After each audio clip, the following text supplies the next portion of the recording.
Conference में। और आज के प्रेस कॉन्फ्रेंस में हमारे बीच मौजूद हैं JBKSS के केंद्रीय अध्यक्ष आदरणीय टाइगर जयराम महतो जी।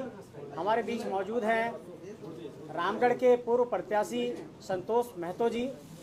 हमारे बीच मौजूद हैं हमारे केंद्रीय कमेटी के साथी विराट महतो जी। और हमारे बीच मौजूद हैं प्रकाश कुमार जी, जिन्होंने इंपीरियल कॉलेज ऑफ लंदन से पढ़ाई की है, वहाँ पर मास्टर डिग्री उन्होंने हासिल की है ट्रांसपोर्ट और बिजनेस मैनेजमेंट में। आज हमारे साथ कुछ साथी ज्वाइन करने वाले हैं और इस संगठन को आगे बढ़ाने के लिए झारखंडी भाषा खतियान संघर्ष समिति के विजन को और सोच को झारखंड में आगे लेकर जाने के लिए वो लोग आज हमारे संगठन में शामिल होंगे। और आज विधिवत तौर पर हम लोग एक अभियान की शुरुआत कर रहे हैं और हम चाहेंगे कि हमारे अध्यक्ष जी और तमाम हमारे साथी जो भी हैं आज से झारखंड मांगे जयराम अभियान की शुरुआत होगी। और इस अभियान के तहत झारखंड के 32,623 गांवों तक 29,521 बूथों तक कैसे जयराम जी के संदेश को और JBKSS के संदेश को लेकर के जाना है, उसकी पूरी तैयारी हम लोगों ने की है कि आने वाले वक्त में पिछले 3-4 महीने में जो हम लोगों ने कामकाज किया, 3 साल में जो कामकाज किया, उसको अगले 3 महीने में 100 दिनों में कैसे पूरे जनता के बीच में लेकर के जाना है। तो हमारी पूरी तैयारी इस बात को लेकर के है कि झारखंड के 5 प्रमंडल, 24 जिले और 24 जिलों में 264 प्रखंड, 4,345 पंचायत, 48 नगर निकाय और 29,581 बूथ और 81 विधानसभा क्षेत्र में हम लोग इस आवाज़ को लेकर के जाने वाले हैं। तो आज इस अभियान की शुरुआत भी होगी। तो हम चाहते हैं कि अध्यक्ष जी पहले जो हमारे बीच आए हैं, हमारे इंपीरियल कॉलेज ऑफ लंदन के साथी जो झारखंड के ही रहने वाले हैं और रामगढ़ के साथी संतोष महतो जी, उनको विधिवत तौर पर संगठन में शामिल कराएंगे।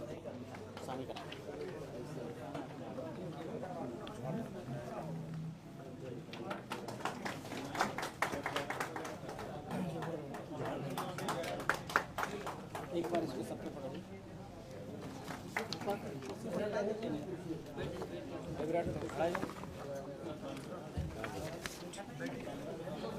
हो गया?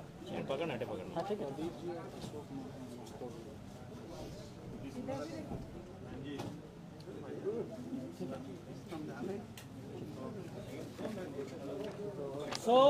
मीडिया के साथियों को झारखंड मांगे जयराम अभियान का जो आधिकारिक हमारा प्लान है उसको हम आप लोगों को ब्रीफ करना चाहते हैं।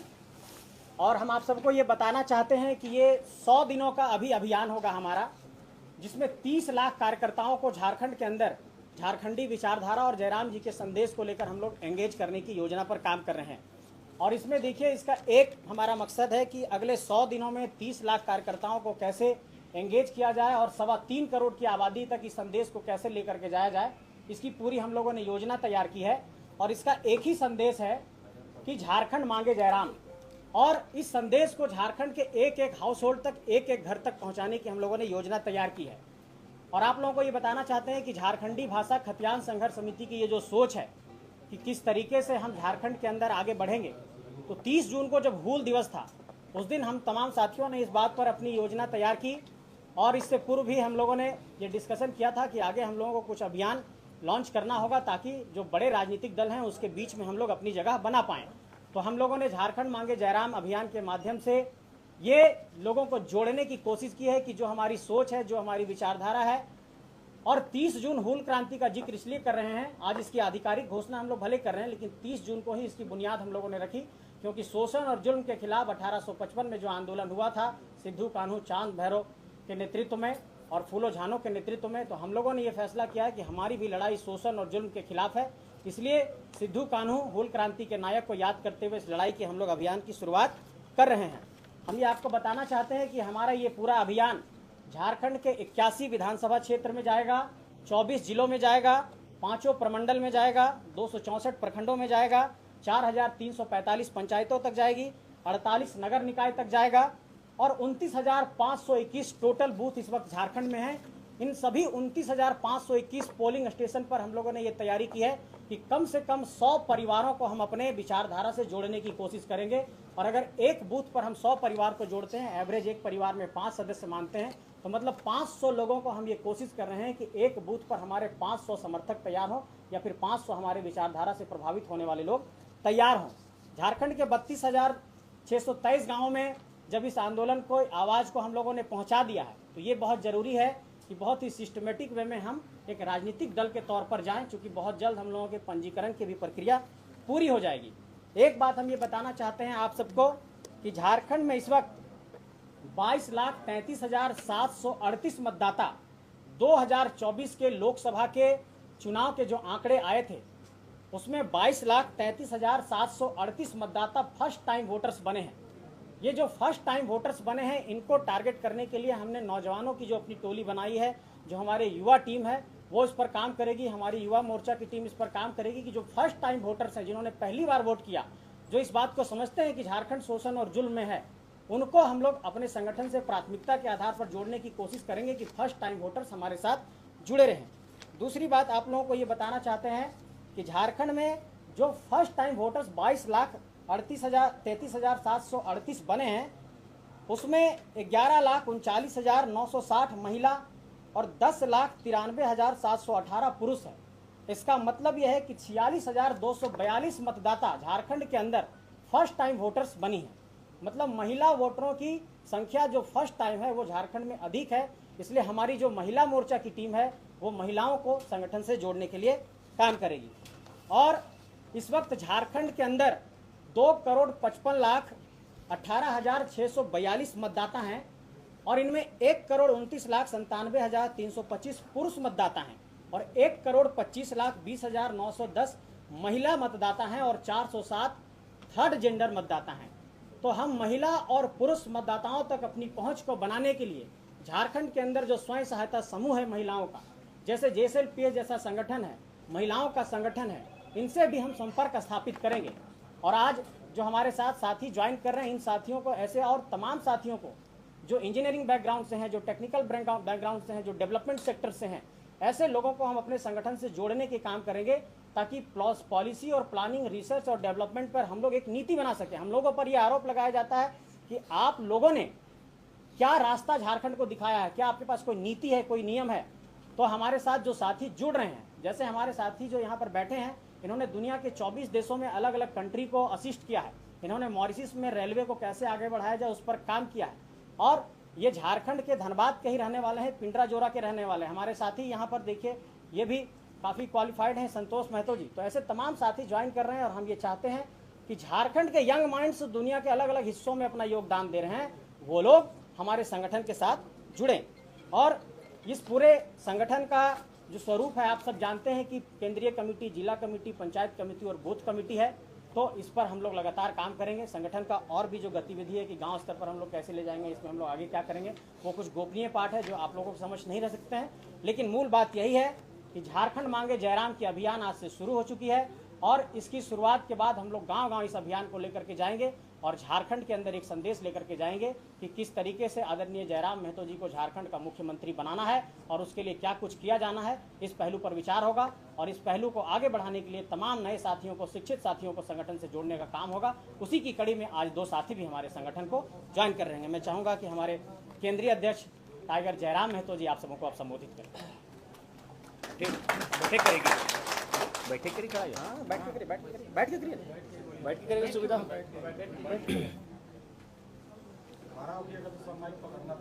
खड़ा करना, बैठे।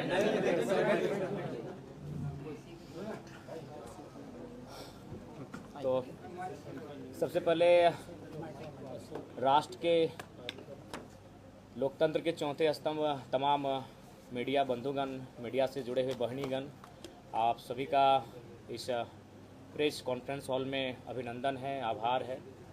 और आज के प्रेस कॉन्फ्रेंस के माध्यम से जैसा कि हमारे मित्र, हमारे साथी, हमारे पार्टी के पदाधिकारी संजय जी ने बताया कि आज से हम लोग एक मुहिम के साथ अब इस राज्य में लगेंगे कि हम लोग इस राज्य में जो 24 वर्षों का राज्य होने को जा रहा है, उसके उद्देश्य क्या थे, उस राज्य का गठन आखिर क्यों किया गया था, उस गठन करने के बाद उस उद्देश्य की पूर्ति हुई कि नहीं। तो मुझे लगता है उस उद्देश्य को लेकर हम लोग पुनः इस राज्य में जाने का कार्य करेंगे। तो सबसे पहले हम लोग आपके माध्यम से तमाम इस राज्य में जो भी ऐसे लोग हैं जो अन्य पार्टियों से जुड़े हैं, अन्य पार्टियों में उनकी आस्था बनी रही है, उन्हें हम चाहेंगे झारखंडी विचारधारा अगर उनके हृदय में आज भी समाहित है तो उनका सादर अभिनंदन है, स्वागत है। और उनका हमारे राजनीतिक दल में जो नए तौर पर, नए तरीके के साथ और नए मापदंडों के साथ झारखंड की राजनीति में क्रांतिकारी पहल के तहत कदम रखने जा रही है, उनका सभी का स्वागत है। और साथ ही साथ चूँकि झारखंड की राजनीति में काफ़ी उठापटक हो रही है, काफ़ी दांव पेच दिख रही है, इस बीच हम लोग राज्य की स्थिति को जो पा रहे हैं और सबसे पहले माननीय मुख्यमंत्री पुनः आए हैं तो उनको स्वागत करते हैं। हालांकि चंपई चाचा का इस हाल में नहीं छोड़ना चाहिए, फिर भी जो उनका हम स्वागत करते हैं और उन्हें आशा करते हैं कि आज विशेष सदन बुलाया गया था। हम उम्मीद करते हैं कि विशेष सदन झारखंड के युवाओं के लिए बुलाया जाए, झारखंड के छात्रों के लिए बुलाया जाए, झारखंड के किसानों के लिए बुलाया जाए और उनकी समस्याओं का भी निदान इसी प्रकार विशेष सदन के माध्यम से हो। और पुनः चूँकि जैसा कि हम लोग देख पा रहे हैं आज भी केवल हमारे जो विधायकगण हैं उनकी सैलरी में इंक्रीमेंट हो रहा है, लेकिन हमारे जो आज सहायक पुलिसकर्मियों की बात करें तो वो धरने पर बैठे हैं। आज उनकी ओर से एक पोस्टर देखें, जरा बहुत ही मार्मिक पोस्टर था कि हमें नक्सली बनने पर मजबूर ना किया जाए। तो ऐसे में हम अपेक्षा रखते हैं पुनः जो गठित हो रही हमारी सरकार नए मंत्रियों के साथ एक फ्रेश होकर उनसे आशा करते हैं उनकी समस्या का निदान हो। हमारे पास अभी रास्ते में चलते चलते झारखंड स्टेट फार्मेसी काउंसिल के साथी मिले, उनका प्रतिनिधिमंडल मिला। उनकी भी जो मांगे है कि 23 वर्षों से एक छत्र जो व्यक्ति आज नहीं रहे, शायद 23 वर्षों से उनका कार्यकाल रहा, लेकिन वहाँ के झारखंडी लोगों को मौका नहीं मिला, जिस कारण काफ़ी समस्याएं हैं। तो इन समस्याओं का समाधान हो, निदान हो। और आज के प्रेस कॉन्फ्रेंस का जो महत्वपूर्ण उद्देश्य यही है कि हम लोग खुला आमंत्रण, खुला निमंत्रण उन सबों के लिए कि वे लोग हमारे साथ चलें जो झारखंडी भावनाओं के साथ है, जो झारखंडी राज्य को अलग गठन करने के समर्थक रहे हैं। हम लोग पुनः एक नए सिरे से इस नए राज्य को पुनर्स्थापित करते हुए एक नई विचारधारा के साथ इस राज्य के जो आवाम है 3.25 करोड़ 3.5 करोड़ उनके जो सपने हैं, उनकी जो मांगे हैं आज भी जस की तस दिख रही हैं, तो उन्हें हम पूरी कैसे कर पाएँ, उसके लिए आप सभी का सहयोग की आवश्यकता है। अतः उनका हम लोग स्वागत करते हैं। और बाकी आपके सवाल। सिर्फ भाषा को बनी आपका आंदोलन, आप राजनीति पार्टी में जा रहे, तो आपके आगे का क्या ऐसा विचार है, क्या लोग आपके साथ जुड़े? सिर्फ भाषा में आप राजनीति और मुख्यमंत्री बनने का सपना कैसा है? देखिए, सबसे पहले बात, ना हम लोग मुख्यमंत्री बनने का सपना लेकर आए हैं, ना विधायक बनने का सपना लेकर आए हैं। हम लोग मुद्दों के साथ खड़े रहे, जिन मुद्दों के साथ झारखंड के नेताओं को खड़ा होना चाहिए था। अब तो ये हम लोगों का 2 साल का कार्यकाल रहा है और हम लोग का ये आवाज़ बनने का काम किया है कि अब हमारे नेता, हमारे विधायक कानून की किताबें पढ़ने लगे हैं और मुद्दों पे बात करने लगे। नहीं तो ये मुद्दों को इग्नोर कर देते थे, आप खुद उनसे सवाल पूछते तो वे सीधा स्किप कर जाते थे, यानी मुद्दों पर बात करना ये मुनासिब नहीं समझते थे। तो अगर ये मुद्दों पर बात कर रहे हैं, अब वो सांसद दिल्ली में जाके लघु उद्योग, कुटीर उद्योग की बात कर रहे हैं पलायन को रोकने के लिए, तो ये बड़ी बात है, ये हमारी उपलब्धि है। तो अगर आपको अभी भी लगता है तो मैं आपको पुनः कहूँगा, अभी भी हमें दोनों राजनीतिक दलों से अभी तक का ऑफर है कि 7 सीटों का 9 सीटों का है। तो भैया हम लोग विधायक और मंत्री और मुख्यमंत्री बनने नहीं आए हैं, हम लोग इस राज्य में व्यवस्था बदलाव के लिए आए हैं। सत्ता बदलाव होता रहता है, 23 सालों से कई बार सत्ता में बदलाव हुआ। चंपई जी थे, आज हेमंत जी आ गए, सत्ता में पुनः बदलाव हो गया, लेकिन हम लोग व्यवस्था को बदलने के लिए आए हैं। तो रहा सवाल, नियति जब भी मौका देती है तो डायरेक्ट आपको बड़े पटल पे नहीं देती है, एक छोटे स्तर से देती है। हम लोग भी धनबाद के एक छोटे से कार्यक्रम के माध्यम से यहाँ तक आए। 50 लोगों की भीड़ थी जब हम लोग पहली बार विरोध कार्यक्रम में उपस्थित हुए थे। तो नो डाउट हम लोग भले हम लोग का उदय किस रास्ते से हुआ मायने नहीं है, लेकिन अभी हम लोग जिस विचारों को साथ और जिन मुद्दों के साथ हम लोग आगे बढ़ रहे हैं, ये कहीं ना कहीं झारखंड के हर घर के मुद्दे हैं। कौन से मुद्दे होंगे आने वाले? देखिए, महत्वपूर्ण मुद्दे, मैं बार बार कह रहा हूँ, महत्वपूर्ण मुद्दे बहुत सारे होंगे, महत्वपूर्ण मुद्दे एक नहीं है। और झारखंड विविधताओं का राज्य, आप स्पष्ट जानिए। आप किसी भी राज्य को अगर आप पढ़ने जाएंगे, उस राज्य को अगर अध्ययन करने जाएंगे, तो अनुसूची 9 का अगर अध्ययन करेंगे तो सभी राज्यों का अपना भूमि का जो कानून है एक ही है। लेकिन आप अगर झारखंड की बात करेंगे तो आपका संथाल में संथाल परगना टेनेंसी एक्ट मिलेगा, आपका छोटा नागपुर में छोटा नागपुर टेनेंसी एक्ट मिलेगा, और फिर कोल्हान में आपका विल्किंसन रूल मिलेगा। तो झारखंड विविधताओं का राज्य है, तो यहाँ मुद्दे भी विभिन्न है, विविधताओं में हमारे मुद्दे भी हैं। तो उन सारे मुद्दों को एक जगह इंक्लूड करते हुए, एक निचोड़ निकालते हुए, उन तमाम मुद्दों को हम लोग बिंदुवार करते हुए विधानसभा के चुनाव में हम लोग आएंगे। शहरी क्षेत्र के भी कई मुद्दे हैं। जी, मुद्दे हर जगह हैं, मुद्दे हर घर में हैं, शहर में भी हैं। उन शहर के मुद्दों के साथ भी हम लोग खड़े पाएंगे अपने आप को। लोकसभा चुनाव के परफॉर्मेंस को देख करके ऐसा प्रतीत होता है कि आने वाले विधानसभा चुनाव में आपकी उपस्थिति किसी दूसरे पार्टी को फायदा पहुंचा सकती है? नहीं, हम लोग तीसरे विकल्प के तौर पे आ रहे हैं। हम लोग किसी को फ़ायदा पहुंचाने के लिए नहीं आए और किसी को नुकसान पहुंचाने के लिए नहीं आए हैं। हम लोग अपना एक इमेज बनाए हैं। और मैंने तो स्पष्ट कहा कि देखिए, इससे पहले जो वोटिंग होता था इंडिया और एनडीए, तो आज भी अगर आप रांची की ही बात कर लीजिए, रांची के जो भी 2 प्रत्याशी हैं, नाम ही ले लेता हूं, संजय सेठ जी, ईमानदारी से अगर कितने लोग हैं जो उनको मतलब चाहते हैं कि वो एज ए सांसद रिप्रेजेंट करे। लोगों ने इसलिए वोट दिया क्योंकि भारतीय जनता पार्टी से आए थे। जो सहाय जी की बेटी हैं, कौन लोग हैं भाई जो मैंने, एक तो सहाय जी को 20 साल नेतृत्व का अवसर दिया, अब उनकी बेटी जो किसी कार्यक्रम में उपस्थित नहीं हुए, जो धूप कंकर मैंने धूप बारिश को ये मैंने झेली नहीं है, जो झारखंड के लोगों की भावना को, भाषा को नहीं ठीक से समझ पाती हैं, जो कहाँ रही हैं, कितने लोग हैं, तो मजबूरी में वोट करते हैं। हमने उस मजबूरी को मजबूती का नाम दिया है। तो इसीलिए अगर आप भी अगर सोच रहे हैं ऐसा कि हम किसी को फायदा, किसी को घाटा पहुंचाने हैं, बिल्कुल नहीं। हम मजबूरी से जो लोग वोट करते थे, उस वोट को मजबूती से तब्दील करने आए कि आपको हम तीसरा विकल्प दे रहे हैं। बीजेपी के छात्रों का कुछ मुद्दा है कि ये छात्र नेता राजनेता बन गए हैं, हमारे साथ कोई नहीं। नहीं, हम लोग उनके साथ हैं। हम लोग हमेशा साथ हैं। हमने तो कल भी बयान दिया था, आज भी दे रहे हैं और कल भी देंगे कि अगर हमें अवसर मिलेगा तो मुद्दों को सदन में रखेंगे, और वहां अगर अवसर नहीं मिला तो सड़क में है आपके लिए, सड़क में बैठे हैं आपके लिए। एफआईआर में हमारी कोई कमी नहीं आई है। लोकसभा चुनाव लड़ते लड़ते 4 एफआईआर मैंने हमारे ऊपर हुआ है। तो हम लोग कब मुद्दों से भागे हैं और कब उनके मुद्दों से हम लोग अपने आप को दूर किए हैं? नहीं जी, इसके बाद हम तो सुबह ही जाने वाले थे, वो स्वयं नहीं थे अपने धरना स्थल पर। आंदोलन की शुरुआत में कई आपके ऐसे साथी थे जो साथ में थे, जिन्होंने शुरुआत से आपका साथ दिया, लेकिन बहुत से ऐसे लोग हैं जो आपके साथ नहीं थे। देखिए, ऐसा आंदोलन की शुरुआत से, देखिए पहला बात, कोई साथ देने के लिए नहीं आए थे। सबको आए थे कि जब हम आंदोलन में आएंगे, लोगों के बीच आएंगे, लोगों के बीच हमारी पहचान बनेगी, हम लोग चुनाव लड़ेंगे। तो सब अपने अपनी मोनोपोली लेकर आए थे। लेकिन हम तो एक छात्र थे, हम तो उस दिन जाना भी नहीं चाहते थे आंदोलन में, चले गए। नियति हमें लेकर जा रही थी। अब लोगों ने हमें पसंद किया, लोगों ने हमारे नेतृत्व को स्वीकार किया, तो उसमें हम क्या कर सकते हैं? हमने तो कभी नहीं कहा कि हमारे हाथों में नेतृत्व दीजिए। लोगों ने स्वीकार किया, लोगों ने विश्वास किया। और ये साथी पुराने नए क्या, अभी हो सके इसी सभागार में हमारे बहुत सारे साथी हैं जो 3 महीना बाद हमारे साथ नहीं दिखेंगे। जो साहब जो कहना है वो साहब कहेंगे। शुरू से ही आंदोलनों के पीछे आपकी राजनीतिक महत्वाकांक्षा नहीं, बिल्कुल नहीं। अगर आप हैं तो प्रमाणित कीजिए। हमने तो कभी राजनीतिक महत्वाकांक्षा नहीं। अच्छा, अगर है तो हम आपको, चलिए हम आपको 10 लाख रुपया देते हैं, आप एक नेता बना दीजिए। तो 10 लाख रुपया दे रहे, 1 करोड़ रुपया दे रहे, किसी भीड़ सजाइए और किसी कॉलेज के पढ़ने वाले नेता को सीएम के रूप में फेस करवा दीजिए। सर, बोलना आसान है, नेता बन जाएगा रातों रात, इतना आसान चीज है? उसके लिए लड़ना पड़ता है, उसके लिए कलेजा चाहिए, जिगर चाहिए, बात करना होता है बीसीसीएल के खिलाफ, धरना देना पड़ता है, केस खाना पड़ता है। नेता ऐसे बनता है? 10 लाख दें आपको, नेता बना दीजिए। जयराम जी, आप 50-55 सीट पर आगामी विधानसभा चुनाव में लड़ने वाले हैं।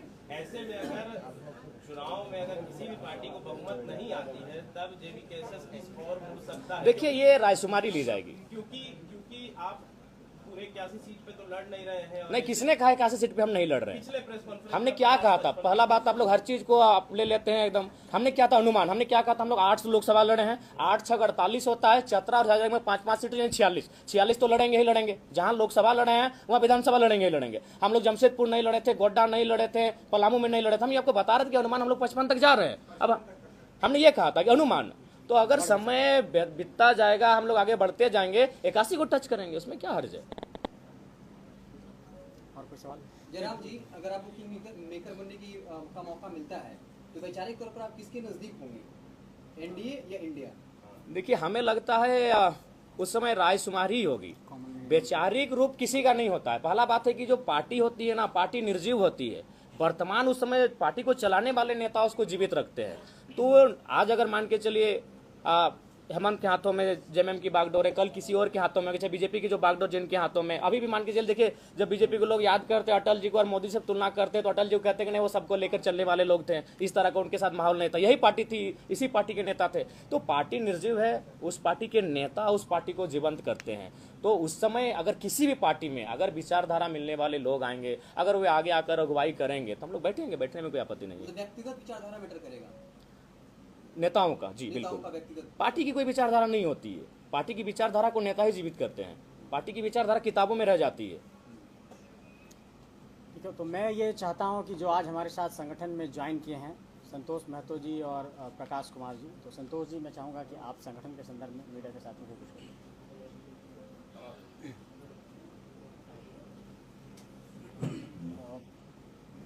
सबसे पहले तो लोकतंत्र के चौथे स्तंभ के रूप में स्थापित मीडिया के तमाम जुड़े हुए डायरेक्ट इंडायरेक्ट प्रत्यक्ष अप्रत्यक्ष रूप से जितने भी भाई बंधु जुड़े हुए हैं और लोकतंत्र को मजबूत करने में अपनी सहभागिता निभा रहे हैं, उन सभी को हमारा हूल क्रांतिकारी जोहार है। सबसे पहले तो ये बता देना चाहता हूँ कि हम लोगों में जब सबसे प्रथम राजनीतिक चेतना का उदय हुआ, उस समय हमने सोचा था कि एक ऐसा राज्य जो ड्रोनिक इमेज अगर हम देखते हैं तो इस राज्य में, इस इकलौते राज्य में दो अलग अलग राज्य जी रहे हैं। पहला एक ऐसा राज्य है जिसमें वैसे लोग रह रहे हैं जिनको आज भी खाने की लाले हैं, उनको पक्के सड़क का अभाव है, छप्पर और बांस के घरों में रह रहे हैं, वो प्लास्टिक छान के घरों में रह रहे हैं, उनको साफ पानी पीने का अभाव है, रोजगार, शिक्षा, चिकित्सा सुविधाएं आज भी उनके लिए दीवा स्वप्न है। दिन में भी रात में भी वो स्वप्न में देखते हैं कि शायद उनके बच्चों को, उनके भावी पीढ़ियों को अच्छा एजुकेशन, अच्छा एम्प्लॉयमेंट और अच्छा हेल्थ फैसिलिटी मिले। दूसरी तरफ एक ऐसा अर्बन पॉपुलेशन भी है जहाँ के लोग यहाँ के बुनियादी ज़रूरतों से थोड़ा ऊपर उठे हुए हैं, लेकिन आज भी वो better education, better health opportunities और बेटर एम्प्लॉयमेंट प्रोग्राम के अभाव में जी रहे हैं।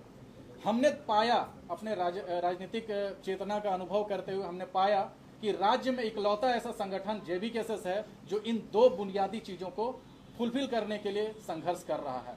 आज बंद कमरों में AC में बैठकर राजनीतिक जो लोग प्लानिंग कर रहे हैं राज्य के, वहीं दूसरी ओर JVKSS और हमारे पार्टी के अध्यक्ष टाइगर जयराम महतो इकलौते ऐसे शख्स हैं जो झारखंड के अंतिम व्यक्ति तक पहुंच रहे हैं, उनका तकलीफ समझ रहे हैं, उनका दर्द को समझ रहे हैं, उनकी मूलभूत जरूरतों के लिए लड़ रहे हैं, धरना प्रदर्शन कर रहे हैं, उनके मांगों को बुलंद कर रहे हैं। ऐसे में पूरे राज्य में इकलौता ऐसा शख्स है, मुझे बोलने की मतलब बेबाकी से बोलने के लिए पहचाना जाता हूं, बिल्कुल निडर, निष्पक्ष, आजाद होकर बोलने के लिए पहचाना जाता हूं। मुझे इस बात को कहने में जरा भी संकोच नहीं है कि पूरे राज्य में इकलौता ऐसा शख्स है जो मुखर होकर यहाँ के लोगों के लिए लड़ रहा है, यहाँ के लोगों के हक और अधिकार की आवाज को सदन से लेकर सड़क तक मजबूत करने के लिए अपने कंधों पे बीड़ा उठाया हुआ है। और ऐसे समय में हम सभी युवा पीढ़ी की ऐसी जिम्मेदारी बनती है, हमारा एक ऐसा नैतिक कर्तव्य बनता है कि हम इनके कंधों को मजबूत करें। हम जब भी राजनीति के बारे में सोचते हैं, आज के परिदृश्य में इकलौता ऐसा शख्स उभर के नजर में आता है जिससे उम्मीदें राज्य को है, जिससे राज्य के लोगों ने अपने सपनों को जोड़ा हुआ है, अपने उम्मीदों को जोड़ा हुआ है। ऐसे समय में हमारे पास एकमात्र विकल्प के रूप में जयराम दादा बैठे हुए हैं, जिनके साथ हमने जुड़ने का तय किया है। और हमारा ये अंतिम लक्ष्य होगा कि हम जयराम भाई को मजबूत करें, हमारे पार्टी को मजबूत करें और राज्य की जो जन अपेक्षाएं हैं, उन अंतिम अपेक्षाओं को हम लोग अपने कार्यकाल में पूरा करेंगे। अब मैं चाहता हूं कि हमारे साथ एक और साथी जो आज जो ज्वाइन किए हैं, जिन्होंने इंपीरियल कॉलेज ऑफ लंदन से अपनी पढ़ाई की है, मास्टर डिग्री हासिल की है और दुनिया के अलग अलग हिस्सों में अपना योगदान दिया है डेवलपमेंट सेक्टर में, वो भी आप लोगों के समक्ष अपने विचारों को साझा करेंगे और संगठन से क्यों जुड़े हैं इस पर अपना विचार साझा करेंगे। जी, पहले तो सारे मीडिया प्रेस बंधुओं को मेरा बीच में आ जाइए ना, जयराम भैया के बगल में आ जाइए, आ जाइए।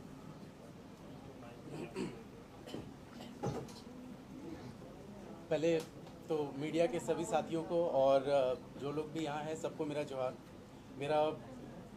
मैं प्रॉपर झारखंड से ही हूँ और जैसा संजय जी ने पहले बताया कि मेरा सिविल इंजीनियरिंग मेरा बैकग्राउंड है। इंपीरियल कॉलेज लंदन से मेरा मास्टर्स डिग्री है, वो भी जीवनिंग स्कॉलरशिप पे। और इतने साल से 18-19 वर्षों से जो मेरा भी अनुभव रहा है हर जगह पे कार्य करने का, तो जब भी जैसे चाहे बॉम्बे में मेट्रो में काम कर रहा हूँ इस वक्त, उसके पहले मैंने लखनऊ में, कोचिन में, अहमदाबाद में और अलग अलग शहरों में काम किया, अलग अलग देशों में काम किया। मेरी लास्ट पोस्टिंग मॉरिशस में थी, जहाँ पे लाइट रेलवे प्रोजेक्ट के इम्प्लीमेंटेशन पे मैंने काम किया था। तो जब इन सारे शहरों में इतना काम करने के बाद वापस लौटता हूँ हमारे झारखंड में, तो लगता है कि यहाँ के लिए क्या कर रहा हूँ, यहाँ के लिए कुछ भी नहीं कर पा रहा। तो मॉरिशस से वापस आने के बाद मैंने प्रण कर लिया था कि मैं रहूँगा झारखंड में, करना यहाँ के लिए ही है।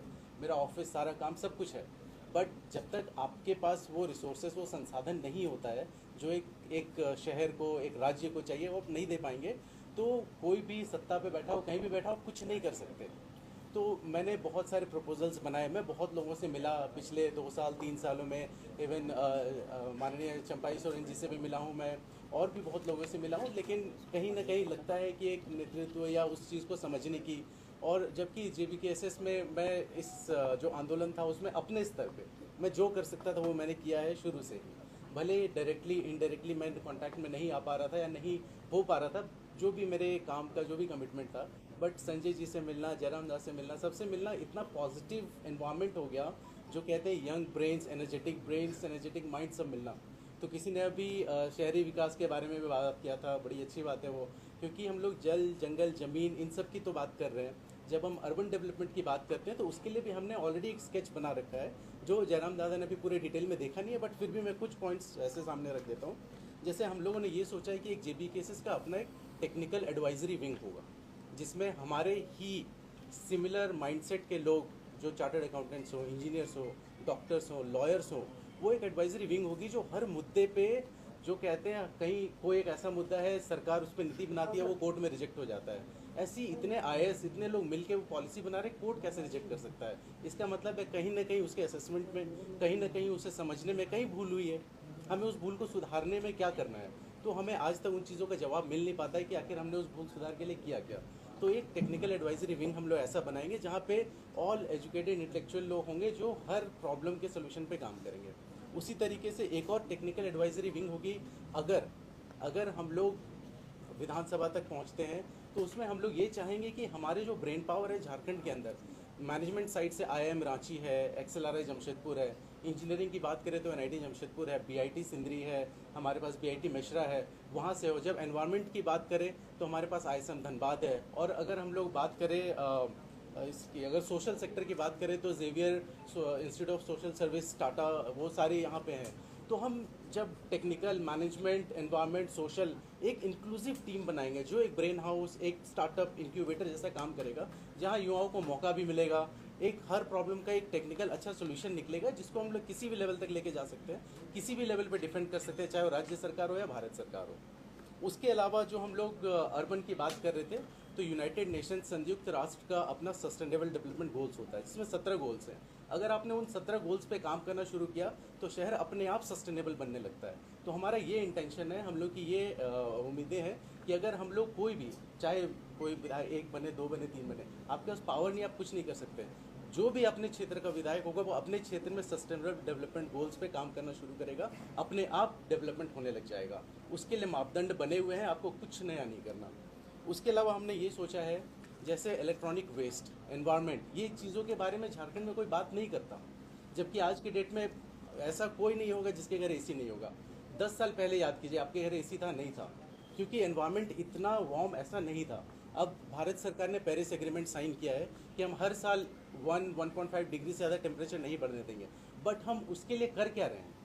हमारे मापदंड क्या है, हमारे एक्शन प्लान क्या है? तो हमारा ये इंटेंशन है कि हम लोग एक्शन प्लान बनाएंगे, हम उसको मॉनिटर कैसे करें कि अगर हमें इस टेम्परेचर को 1 डिग्री से ज़्यादा नहीं बढ़ने देना है, उसके लिए हमें करना क्या है? हमें पेड़ लगाने हैं, हमें एक पब्लिक ट्रांसपोर्ट अच्छा लेके आना है, हमें सड़कों से गाड़ियाँ हटानी है। पूरा जो ग्लोबल हाउस एमिशंस है, जो CO2 एमिशंस होते हैं, मीथेन एमिशन, तो उसमें कार्स और व्हीकलर पोल्यूशन सबसे ज़्यादा है। अगर हम लोग एक ऑल्टरनेटिव मोड ऑफ ट्रांसपोर्ट देते हैं, आज जितने लोग यहाँ पे आए, कोई ना कोई अपने 2 व्हीलर से, कोई 4 व्हीलर से आया है। मान लीजिए एक मेट्रो चलती है रांची में यहाँ पे, तो कौन ऐसा होगा जो एयर कंडीशन मेट्रो में आराम से बैठ के नहीं आना चाहेगा? क्यों सड़क पे हम जाके हॉर्न बजाएंगे और ट्रैफिक में फंसेंगे? तो हमारा ये इंटेंशन है कि जब अगर इनकेस हम लोग पावर में आ जाते हैं तो हम लोग कम से कम सारे शहरों में, बड़े शहरों में, Dhanbad, Bokaro, Ranchi, Jamshedpur, comprehensive mobility plan बनवाएंगे, जिसके तहत कौन से जगह पे ट्रैफिक को इम्प्रूव करने के लिए क्या सोल्यूशन चाहिए, वो उस पर काम किया जाएगा और उसको हम लोग हर स्तर पे उसको अप्रूव कराने का काम करेंगे। और उसके अलावा एक और बहुत अहम मुद्दा है हमारे शहरी क्षेत्र में या गांव के क्षेत्र में, रोड एक्सीडेंट्स का। झारखंड में हर दिन आप न्यूज़पेपर उठाएंगे, किसी भी शहर में आप देख लीजिए 4-5 एक्सीडेंट्स और उससे मौतें हर दिन हो रही है। तो हमारा ये भी एक इंटेंशन है कि हम लोग हर रोड क्रैश, हर एक्सीडेंट जिसमें भी किसी की डेथ हुई हो, एक रोड क्रैश इन्वेस्टिगेटर की एक टीम बनेगी जो ऑडिट करेगा कि आखिर ये क्रैश, ये एक्सीडेंट हुआ क्यों, क्या ये पॉलिसी लेवल कुछ गलती है, तो रोड की डिज़ाइन में गलत है, या कुछ ड्राइवर गलत चला रहा था, और उस असेसमेंट की रिपोर्ट जाएगी ऐसी टीम के पास जो इम्प्लीमेंटेशन काम करेगी, यहाँ सुधार क्या करना है। तो प्रॉब्लम सारे जानते हैं, सोल्यूशन हमारे पास है। तो इसीलिए हम लोग चाहते हैं कि झारखंड में जो भी हमारे लेवल के, जो हमारे सोच से तालमेल रखते हैं, वो हमारे साथ जुड़े, हमें उस लेवल तक पहुंचने की कोशिश करें जहां हम ये सारी चीज़ें इम्प्लीमेंट करवा पाएंगे। नहीं तो फिर से वही होगा, सत्ता पे कोई और बैठेगा, प्लान्स कागज़ के कागज़ पे रहेंगे और यहीं रह जाएंगे। तो तो बस ये मेरा रिक्वेस्ट है आप सब लोगों से, इसी मुहिम के तहत प्लीज़ सपोर्ट कीजिए जयराम दा को। और जो अभी ये बना है आज से ये मुहिम झारखंड मांगे जयराम, तो जयराम जी के साथ में जितने भी लोग जुड़े हैं उन सबको सपोर्ट करें, क्योंकि टीम ही आगे बढ़ता है। अकेले जयराम दा को सपोर्ट हर किसी का चाहिए, आप सबका चाहिए, हम सबका चाहिए। हमारे अध्यक्ष जी से और भी अगर मीडिया के साथियों का कोई सवाल है तो वो सवाल रख सकते हैं। दादा तो हम लोग थोड़ा लेट में आए जी 2-3 सवाल पूछ लेते हैं। आज कैबिनेट का एक्सपेंशन होने जा रहा है, कुछ नए चेहरे भी इंक्लूड हो रहे हैं, कुछ पुराने चेहरों को बाहर किया जा रहा है। क्या आपको लगता है कि इस वक्त जो सरकार की स्थिति बनी सदन के अंदर सदन के बाहर, क्या ये आपको लगता है कि नेचुरल था या इसको मैन्युफैक्चर किया गया या इसको आर्टिफिशियल डिजाइन? नेचुरल नहीं है। सरकार के अंदर कुछ ना कुछ गतिविधियां ऐसी हो रही होंगी जो अनबैलेंस थी। सुनने में तो ये आ रहा था कि उनके जो गठबंधन के साथी वो दिल्ली तक अपनी फरियाद लेकर पहुंचे थे, तो कुछ है अंदर की बातें। पिछले बार आपने इरफान अंसारी का जिक्र किया था, वो भी एक बार मंत्रिमंडल में इंक्लूड हो रहे हैं, उनके लिए कुछ सजेशन? हाँ, सजेशन यही रहेगा कि कॉमेडी थोड़ा ना करें और जो गंभीर मामले हैं उनको उठाएं। विशेषकर संथाल परगना का जो प्रमंडल जहाँ से वो आते हैं वहाँ जो समस्याएं बढ़ रही हैं उन समस्याओं का निदान करें। चंपाई सोरेन को हटाने को लेकर के एक राजनीतिक चश्मे से ये देखा जा रहा है कि जो संथाल के आदिवासी हैं उनका कहीं न कहीं अपमान हुआ है, आप किस नजर से देखते हैं? स्वाभाविक है, अपमान तो माना जा सकता है क्योंकि वृद्ध नेता हैं और उस समय के हैं जब गुरुजी का दौर था, निर्मल दा का दौर था, तो मेरे हिसाब से 3 महीना का जो समय बचा था माननीय वर्तमान मुख्यमंत्री को उतना सेक्रीफाइस करना चाहिए था। आपकी पार्टी का 6 तारीख को शायद रजिस्ट्रेशन कंप्लीट होने वाला था, प्रक्रिया संपन्न हो गई? जी लगभग संपन्न हो चुकी है। कल या परसों हम लोग का दिल्ली का बुलावा है, हमारी टीम जो हैंडल कर रही है वो जाने वाली है। हमारे व्यूवर्स का मतलब एक कमेंट आया है, कह रहा है कि जेबीकेएसएस आदिवासी विरोधी पार्टी है। अच्छा, ठीक है। देखिए, पहला बात व्यूवर्स कहें, ठीक है, कौन सा काम हमारा आदिवासी विरोधी, जरा बताएं। कोई बयान हमारा आदिवासी विरोधी, हमारा कोई काम आदिवासी विरोधी? तो फिर आप इतने बड़े पत्रकार हैं, इतने बड़े कक्ष में बैठे हैं पत्रकारों के बीच और एक व्यूअर के कमेंट को उठा लिया, आपके पास कोई तर्क ही नहीं है, तो मैं नहीं लगता कि आप अपना भी समय जाया कर रहे हो, मेरा भी। कल हम मुआवजा दिलाएं 15 लाख का, वो आदिवासी परिवार था, भूमिज परिवार को हम 26 लाख का मुआवजा दिलाएं। कोई काम बताइएगा तब ना ऐसे कोई व्यूअर मैंने कोई फेसबुक में कोई लिख दिया आप उसको गंभीर रूप में सवाल ले लेंगे। आपके देखिए वो जो सवाल वहां से आ रहा है उस सवाल के पास अगर आपके कोई भी तर्क अगर टेली कर रहा है तो ही सवाल को रखिए, नहीं तो आप अपना भी समय गंवा रहे हैं, मेरा भी, और हमको लगता है इस मर्यादित हॉल का भी समय गंवा रहे हैं। दादा एक सवाल ये है, पिछली बार जब डिस्कस कर रहे थे आपने कहा था कि कोई हमारा प्री पोलराइज नहीं होगा, जब भी होगा पोस्ट पोलराइज होगा, वो भी अपने लोगों से बातचीत करेंगे। जी बिल्कुल। तो इस बीच में कुछ आपका माइंडसेट बदला है? नहीं, माइंडसेट वही है। अलायंस के लिए बहुत सारी टीमें आई हैं और जो प्रभारी बन के आ रहे हैं उस केबिन में भी उस बैठकर हमारी चर्चा हो रही है हमारे नाम का। लेकिन जो मन हम लोग बना लिए हैं, जो ठान लिए, देखिए पहले बात है कि आज तक लोग झारखंड को ना समझे हैं, ना झारखंड आंदोलन करने के तरीकों को समझे हैं, ना झारखंड अलग हुआ क्यों उन कारणों को समझे हैं। देखिए अगर आप झारखंड आंदोलन को समझ रहे हैं तो आपको भी मालूम है, आपको 1985 का दौर जाना होगा, 90 का वो दौर जाना होगा, निर्मल दा की शहादत को समझना होगा, उस समय जो परिस्थितियां थीं झारखंड राज्य में, विशेषकर जो इंडस्ट्रियल बेल्ट जिनका उत्थान हो रहा था, माइंस, उन क्षेत्रों को समझना होगा। देखिए ये चीज़ सच्चाई है, झारखंड भले आज 24 जिला हमारे पास है लेकिन 7-8 जिले ऐसे हैं जिनको झारखंड राज्य नहीं चाहिए था, कोई मतलब नहीं था। तो इसलिए पहला बात आज भी लोग समझे नहीं झारखंड, तो इसीलिए हमारी आइडियोलॉजी है भैया, हम लोग आइडियोलॉजी के साथ चलेंगे, हम लोग एक प्रयास करने आए हैं। तो आज देख सकते हैं आज यही झारखंड मुक्ति मोर्चा है और इसके संस्थापक के वो फोटो तक नहीं उस बैनर में।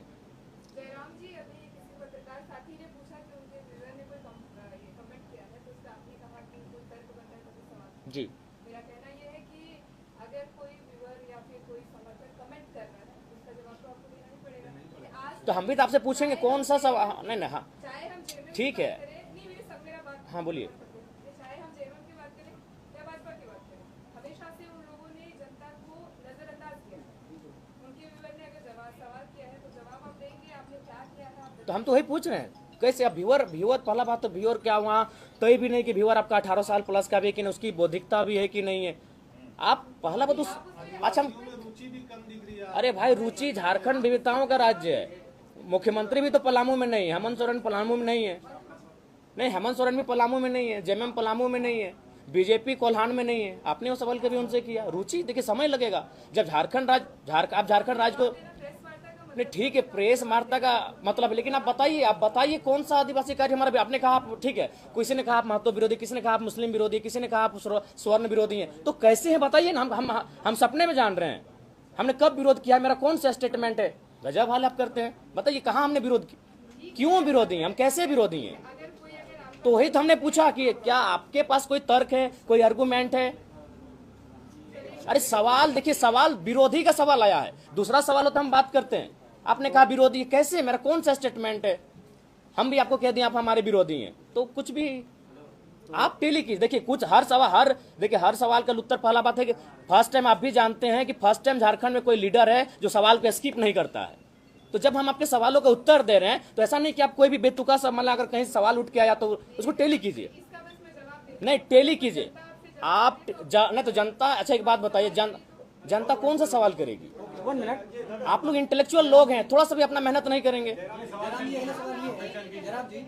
लोकसभा चुनाव में अल्पसंख्यक आपके साथ खड़े दिखे, जब आप ये कहते हैं कि हम चुनाव के बाद एनडीए के साथ या इंडिया के साथ जाएंगे, तो कहीं न कहीं जो अल्पसंख्यक समाज है वो बीजेपी को लेकर नेगेटिव एक पर्सपेक्टिव रखते हैं, क्या कहेंगे इसमें। देखिए सबसे पहली बात है कि हमने पहले क्या है कि जब हम लोग कुछ भी तय करेंगे तो अपने जनता के बीच बैठेंगे और उसके बीच जो रायशुमारी है उसके बाद हम लोग तय करेंगे। तो जब हम जनता के बीच बैठेंगे तो क्या हुआ, जनता अल्पसंख्यक नहीं होगी, जनता तो अल्पसंख्यक भी होगी ना। मैं आंदोलन से 2500 की संख्या साहित्य कर दी है। आज लोगों की हालत देखिए, आप लोग आंख में आंसू आ जाएंगे। उन्होंने अपना वर्दी बदल करके विधानसभा के अंदर, परिसर के अंदर गए, अपनी वर्दी को चेंज किया, रोना धोना किया, सिर्फ उनको मौखिक आश्वासन मिला। आप क्या इन लोगों को कोई आश्वासन, नैतिक समर्थन वगैरह है कि? देखिए संजय जी गए थे, हमारे तमाम साथी जा रहे हैं, उनके साथ समर्थन दे रहे हैं। हम भी सुबह जाने वाले थे तो उन्होंने खुद कहा कि हम नहीं है, तो जाएंगे, इसके बाद जाएंगे। अच्छा, मीडिया के तमाम साथियों को ये बताना चाहता हूँ कि जो सवाल अभी आए उन उपलब्धियों पर मैं आप लोगों को एक नज़र गौर करा देना चाहता हूँ। पिछले 3 सालों में झारखंड के अंदर केंद्रीय अध्यक्ष टाइगर जयराम महतो जी के नेतृत्व में तमाम कंपनियों में जो हमारे लोगों का देहांत हुआ, मजदूरों का देहांत हुआ, वो हताहत हुए, उनके परिजनों को जो लाभ दिलाया गया है उस मुआवजे की राशि आज की तारीख में लगभग 20 करोड़ रुपए है। एक एग्जैक्ट आंकड़ा हम नहीं बता सकते हैं, लेकिन लगभग 20 करोड़ रुपए मुआवजा इन्होंने अपने नेतृत्व कौशल के बल पर और जेबी केसेस की टीम ने झारखंड के अंदर मजदूरों को दिलाया है। दूसरी बात, आप लोगों ने कहा कि आदिवासी सीटों पर और आदिवासियों के बीच आप लोगों की क्या सहभागिता है, वो कितना स्वीकार कर रहे हैं। 3 दिनों पहले इन्होंने बुंडू में सभा को संबोधित किया। तमाड़ एक आरक्षित सीट है आदिवासियों के लिए और वहां पर एक बहुत बड़ा जनसैलाब उमड़ करके सामने आया। लगभग 50,000 की संख्या में लोग जुटे इनको सुनने के लिए। ये बात ये साबित होती। तीसरी बात हम ये कहना चाहते हैं कि झारखंड के आदिवासियों की एक सबसे बड़ी मांग सरना धर्म कोड की रही है और इस समुदाय के साथ हम लोग इस मांग के समक्ष हैं, साथ खड़े हैं। उनकी भावना इससे जुड़ी है। जेबी केसेस भी इस समर्थन करता है उनके मांग का। तीसरी बात ये कहना चाहते हैं कि विस्थापन, पुनर्वास, नियोजन, पलायन, बेरोजगारी, पेपर लीक, इन तमाम मसलों पर हम लोगों की जो मुद्दों की लड़ाई है, उन्हीं मुद्दों पर यह लड़ाई लड़ी जाएगी। झारखंड का स्थानीयता नियोजन वही रहेगा और झारखंड मांगे जयराम अभियान के तहत झारखंड के 81 विधानसभा क्षेत्र, 5 प्रमंडल, 24 जिले, 4,345 पंचायत, 264 प्रखंड और 48 नगर निकाय और 32,623 गांव और 29,521 पोलिंग स्टेशन तक हम लोग पहुंचेंगे और झारखंड में एक इतिहास बनाएंगे। कुर्मी समाज का भी मांग है कि आदिवासी सूची में शामिल किया जाए, आपका क्या स्टैंड है? देखिए हमने स्पष्ट कहा है कि जब हम लोग सदन में आएंगे, देखिए जहाँ समस्या है समाधान वही है। और जहाँ तक कुर्मी समुदाय का मांग है, ये आज का नहीं है। जब हमारा जन्म नहीं हुआ था, हमारे पिताजी का जन्म नहीं हुआ था, जब से 1950 में बगैर नोटिफिकेशन के उनको शेड्यूल ट्राइब, जो उस समय प्रिमिटिव ट्राइब होता था, वर्जिन उसके नाम से, उस समय शेड्यूल ट्राइब नाम नहीं था, तो उस समय हम लोग सूचीबद्ध थे। बाकायदा हमारा CNT में सारी चीज़ें आ रहा। ऐसा नहीं आज आप आदिवासियों के बीच ही हम लोग, ऐसा बात नहीं, हम लोग दूर में रहते हैं। उनका भी कहना भाई आप ट्राइब हैं, कौन कह रहा है कि आप ट्राइब नहीं, बस शेड्यूल मत हो। उनको इस बात का डर है कि जो 26% का रिजर्वेशन है उसमें उनको लग रहा है कि मतलब हम लोग का मैंने आपकी एंट्री होगी तो हमें हमारा हक अधिकार वंचित होगा। तो उस पर हमने स्पष्ट कहा है कि इसी देश में 2016 से पहले कोई ऐसी व्यवस्था नहीं थी कि जो लोग रिजर्वेशन का लाभ नहीं ले रहे हैं वे लोग आएंगे। लेकिन अचानक 2016 में एक बिल आता है EWS के नाम से, पूरा देश उसे स्वीकार भी करता है। तो मेरे कहने का तात्पर्य, पहला बात है कि इस माइंड से आपको देखना होगा कि हमारी जो मांगे है वो आरक्षण की नहीं, वो संरक्षण की है। इसलिए संरक्षण की मांगे हैं कि हमारा जो कौम है उस कौम का उत्पत्ति हुआ है कुड़ुम शब्द से, कुड़ुम यानी कुड़मी। तो हम लोग का संबंध है कोड़ना, कोड़ना यानी मिट्टी। तो आज अगर सबसे ज़्यादा अगर आप बात करें झारखंड में अगर ज़मीन किसी उद्योग धंधे में माइंस में गया है तो नो डाउट हमारे कौम का गया है। क्यों गया है? इसी कारण कि उनको नोटिफिकेशन के बिना इसीलिए हटाया गया था। मैं आपको एक तर्क फिर दे रहा हूँ। 1907 में जब 1908 में जब CNT कानून बना, चूंकि 1907 में आपका टाटा जमशेदपुर का स्थापना हुआ, भारी मात्रा में जमीनें ली गई, और जब तक 1950 का नोटिफिकेशन नहीं आया था तब तक फिर झारखंड में जमीन का लूट खसोट नहीं हुआ था। लेकिन जैसे फिर 1950 में उनको नोटिफिकेशन से बाहर किया गया, सिंदरी कारखाना लगता है, BSL लगता है, और ऐसे अनगिनत कारखाने झारखंड में लगते हैं। शायद HEC भी उसी पीरियड का होता है, हिंडाल्को उसी पीरियड का होता है। तो ये मामला जो है ना, वो सिर्फ और सिर्फ ज़मीन का मामला था। तो इसीलिए हम चाहेंगे उनकी ज़मीनों को सुरक्षित करने के लिए। और देखिए, भारत एक संवैधानिक देश है। इस देश के संविधान के आर्टिकल 48 में पशु पक्षियों को संरक्षण की बात है, वन्य जीवों को ये संरक्षण देता है, वन्य जीवों का ये ख्याल करता है। तो कोई भी इंसान है, एक ऐसा रूल लेके आए, ऐसा विकल्प लेकर आए, एक ऐसा कॉलम लेकर आए कि विवाद ना हो, इनका विवाद ना हो और इनका सम्मान भी बच जाए, इनका अधिकार भी बच जाए, संरक्षण मिल जाए। तो हमने तो स्पष्ट कहा है कि हम लोग जब जाएंगे तो एक जिस प्रकार से एक नया अचानक EWS का कानून आया, हम लोग एक न्यू कोई कॉलम लेकर आएंगे और ये विवाद का समाधान करेंगे।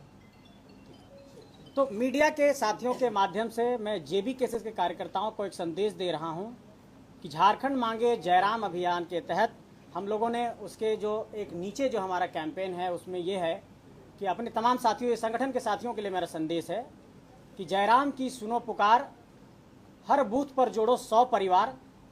झारखंड मांगे जयराम अभियान के तहत इसी नारे के साथ हम लोग मैदान में जाने वाले हैं और ये हमारा नारा पूरे झारखंड के गांव-गांव तक पहुंचेगा। और जयराम की पुकार सुनने के बाद झारखंड के एक एक पोलिंग स्टेशन पर 100 परिवारों को जोड़ने का अभियान आज से शुरू किया जाता है। हमारे बीच कुछ और साथी ज्वाइन करेंगे, प्रदीप महतो जी, गोल्डी जी और अशोक महतो जी। मैं चाहूँगा कि वो भी अध्यक्ष जी उनको माला पहना कीजिए ना, आप भी तो कुछ कीजिए ना। ठीक, आइए और कोनो सवाल हो, आइए।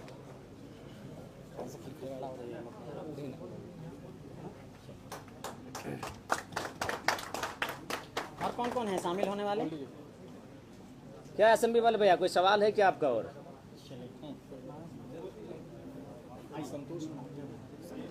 संतोष महतो जी आ जाइए आप भी।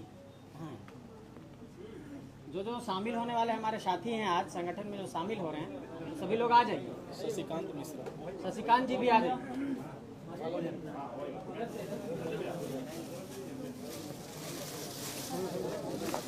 जो साथी संगठन में शामिल हो रहे हैं आ जाइए।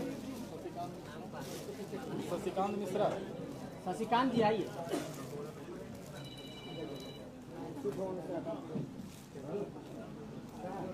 बहुत स्वागत है आपका। हरीश शर्मा,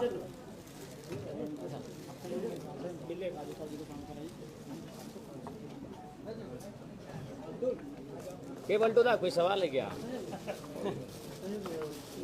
और बुलाइए, सबको बुलाइए। जितने हमारे साथी संख्या बढ़ेगी उतना हमारा हौसला बढ़ेगा। कुछ लोग आप भी खाना दीजिए। ये ना समझ आइए आइए। हाँ हाँ, क्या मेरी अपनी दीदी है? आपकी दीदी? हाँ हाँ, मेरी दीदी है, डॉक्टर प्रदीप कुमार और डॉक्टर। आप रुकी थी रात को अरे तो उनको नहीं कह रहे, वो तो धनबाद से चल रहे हैं। नहीं ठीक है, थके हुए अपने उनका अपना एजेंडा होगा, हम किसी और दिन आराम से मिल लेंगे। तो संजय जी से मेरा डिटेल में बात हुआ, आपसे बात हो नहीं पाया था, एक बार थोड़ा पहले आपसे। हाँ, बहुत टैलेंटेड हैं। अरे भाई, जब विदेश से घूम के आए हैं तो भाई टैलेंट का कोई कमी कैसे रहेगा?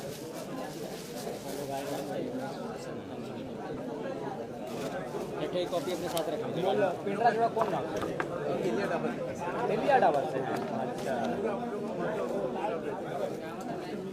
हाँ, मिलो सबसे, बाहर सबसे मिलो।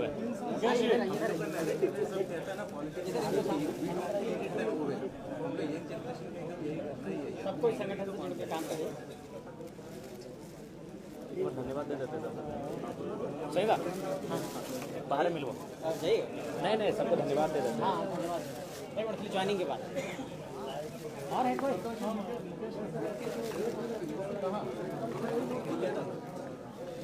हो गया, ज्वाइनिंग हो गया।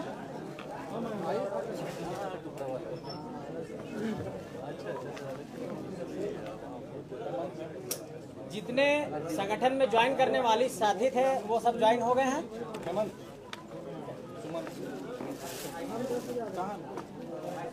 मुकेश जी, आप हो गया ना? चलिए अब मीडिया के साथियों को थैंक्स कहेंगे हमारे अध्यक्ष जी। अरे कहा घस का रहा लिया। ठीक है तो हो गया, कीप साइलेंस प्लीज। आपके सवाल लगभग समाप्त हो चुके हैं, और यदि हैं तो ठीक है, नहीं तो फिर पुनः आपसे तो मुलाकात होती रहेगी। और हमें नहीं लगता है आप किसी राज्य को बनाइए या किसी देश को बनाइए बिना मीडिया और बिना एक सवाल और लेते हैं। भाजपा से पूछा गया 2 मुद्दे, एक क्या? रोजगार का, एक बांग्लादेशी घुसपैठ का। जी जी। कौन सा बड़ा मुद्दा है? उन्होंने कहा कि पहले आदिवासियों का अस्तित्व महत्वपूर्ण है, इसलिए घुसपैठ का मसला जो है वो बड़ा है, आदिवासियों के अस्तित्व का मसला बड़ा दोनों है। मुद्दे बड़े इस पर हैं, आप क्या सोचते हैं? दोनों मुद्दे बड़े हैं। बिल्कुल ये राज्य हमारा अलग इसीलिए हुआ है, यहाँ के राज्यवासियों के लिए हुआ है। अतः यहाँ किसी प्रकार से कोई घुसपैठ ना हो, उसके लिए जो केंद्र में बैठी है, जो कि अगर अन्य देशों से लोग आ रहे हैं तो सेंट्रल का विषय है, वो कानून करे, तमाम बॉर्डरों में उनके लोग तैनात, माने उनकी पुलिस तैनात होती है, तो ये उनका विषय है, उन्हें रोकना चाहिए। बिल्कुल हम लोग इस राज्य को, इस राज्यवासियों के हक अधिकार को अगर नहीं छीना जाए तो मैं अन्य राज्यों के अलावा जो अन्य देशों से यहाँ लोग प्रवेश कर रहे हैं, बिल्कुल उनमें नजर रखा जाए। क्या विधानसभा चुनाव में आप रोजगार को एक बड़ा मसला लाने जा रहे हैं? देखिए, रोजगार तो हम लोग चुनाव लड़ने से पहले ही हम लोग अपने इसको बड़ा मसला बना के रखे हैं। रोजगार पे हम लोग मुखर होकर बोले हैं, लड़े हैं और काम भी किए हैं रोजगार के मुद्दों पर।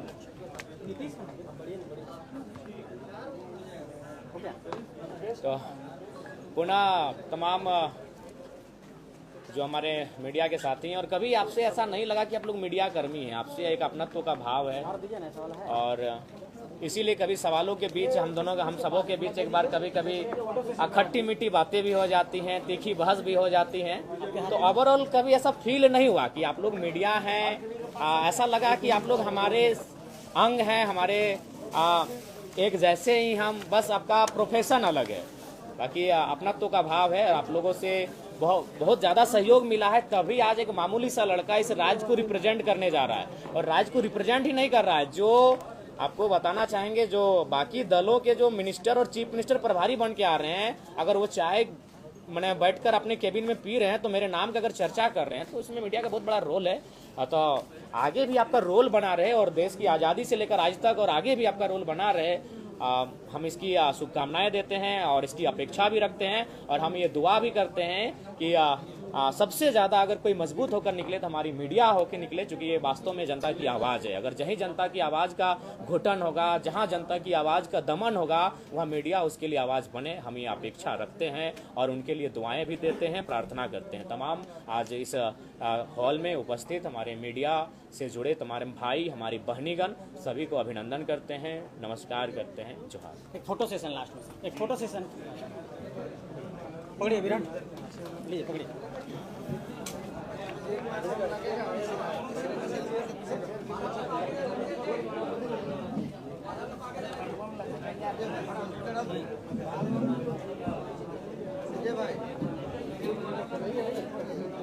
बढ़िया से फोटो ये ऑफिशियल है।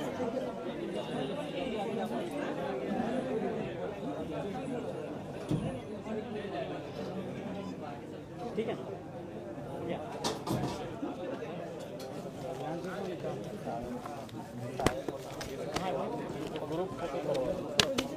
ग्रुप नीचे